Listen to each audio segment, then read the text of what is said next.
They are only one-way downward flow of information and influence from the leader to the subordinate. Alright, we can see the second one is paternalistic behavior and style leadership. They will use the work-centered behavior coupled with protective employee-centered concern. We can see over here the explanation.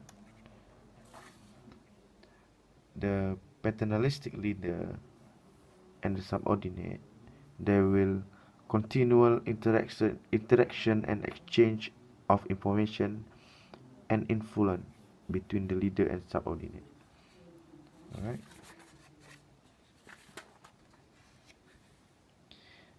The participative will use both of work and task-centered and people-centered approaches to leading subordinate. This is only work-based. This is will use the work and also protective employee, and they will use this one will use both task, work, and people-centered. All right.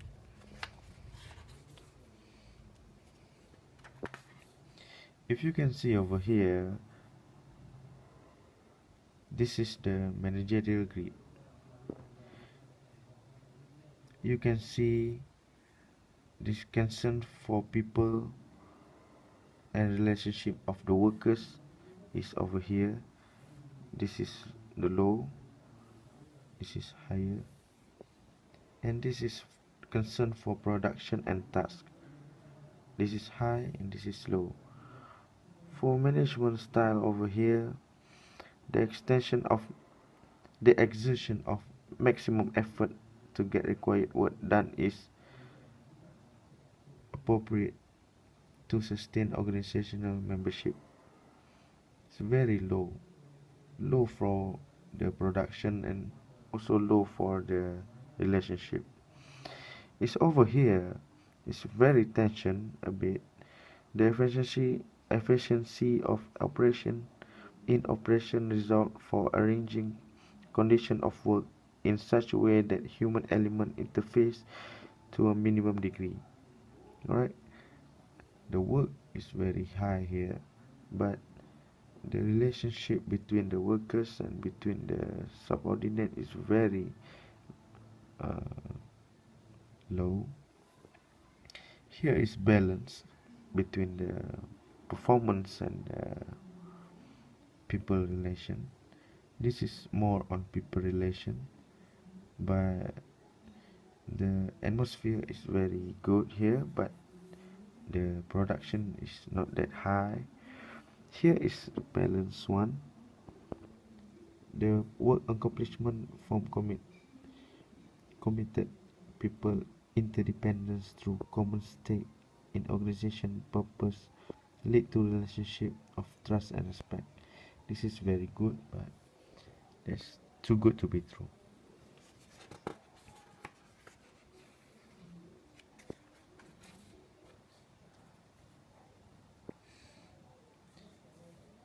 The role of level, size, and age on European managers' attitude towards leadership.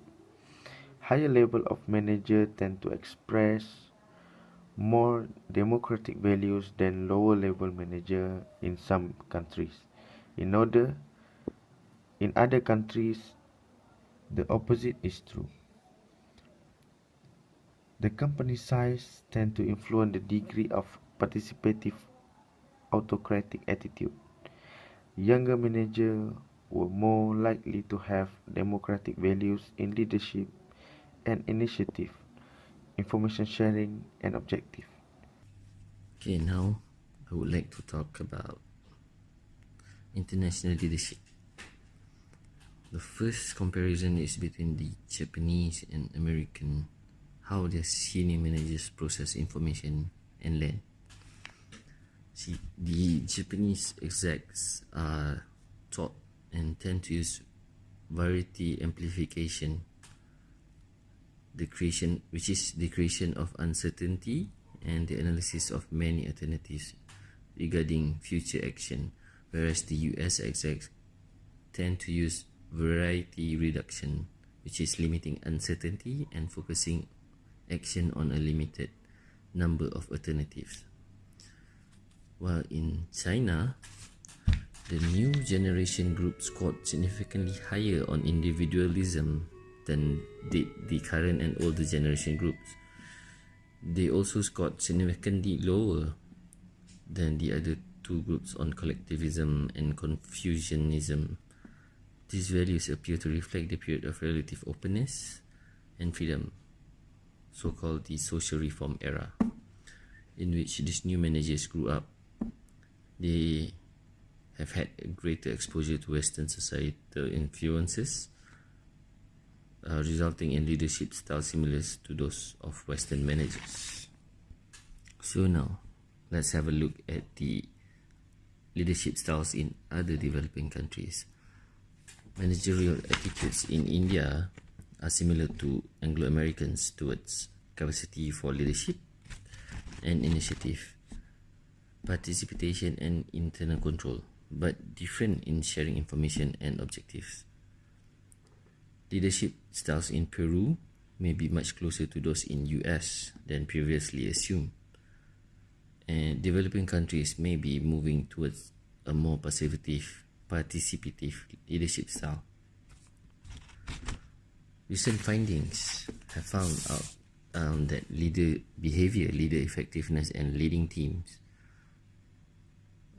is one of the keys to successful global leadership. Is knowing what style and behavior works best in a given culture and adapting appropriately. In effective cultures such as US, leaders tend to exhibit their emotions, and where in neutral cultures such as Japan and China, leaders tend to hide their emotions, as it seems as a sign of weakness, I suppose.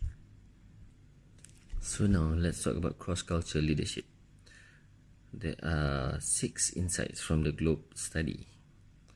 First, being charismatic and value-based, which captures the ability of leaders to inspire, motivate, encourage high performance outcomes of others based on foundation of core values. Next, there's this team-oriented, which emphasizes on effective team building and implementation of common goal among team members. Next, there is participative, which is extent to which leaders involve others in decision making and decision implementation.